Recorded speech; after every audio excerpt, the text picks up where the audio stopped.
Hello, welcome to my channel সাকসেসি government job. আমি তোমাদের ইসমাইল স্যার। ঠিক আছে, দেখো তোমাদের কথা বলেছিলাম, যে কোনো কথা আমরা জেনে শুনে বলেছিলাম 48 ঘন্টার মধ্যে তোমাদের শর্ট নোটিশ কিন্তু প্রকাশিত দেবে। তোমরা আজে বাজে কমেন্টগুলো করো না, তোমাদের আজকে জবাব দেওয়ার দিন চলে এসছে আমার।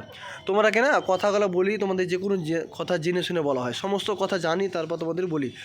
দেখো তোমাদের কলকাতা পুলিশ কিন্তু শর্ট নোটিশ কিন্তু প্রকাশিত অলরেডি। তোমাদের একদম শর্ট নোটিশ কনফার্ম বলেছিলাম যে 48 ঘন্টার মধ্যে, কেন আজকে বলে দিতে পারতাম যে আজকে হবে, বলিনি। কারণ তোমাদের যদি বলি তোমাদের ভাবে যে না তুমি কি পিআরবি বোর্ড, অনেক কথা তোমরা বলেছো, যাদেরকে বলছি অনুরোধ ভাই তোমরা জানো, ঠিক আছে তুমি আমার থেকে অনেক বড় মেহমান, তোমাদের অসুবিধা নাই, কিছু বললাম না, বাকিটা ইতিহাস তোমরা নিজের চোখে দেখে নেবে। কলকাতা পুলিশে দেখো শর্ট নোটিশ কিন্তু প্রকাশিত হয়ে গেছে। তোমাদের বলেছিলাম যে ডাব্লিউবি ছাড়বে না, তোমাদের দেখবে কলকাতা পুলিশ ছাড়লে তোমাদের আগেই ছাড়বে। যে কোনো কথা আমরা সমস্ত কথা জানি, তারপর ভিডিও বানাই, একটু লেট হয়, দেরি হয়, ঠিক আছে। ভিডিওটাকে জোর কদমে শেয়ার করে দাও। কলকাতা পুলিশ নোটিফিকেশন আপডেট চ্যানেলটাকে ভালো লাগে লাইক কমেন্ট শেয়ার করো বন্ধুদের মধ্যে।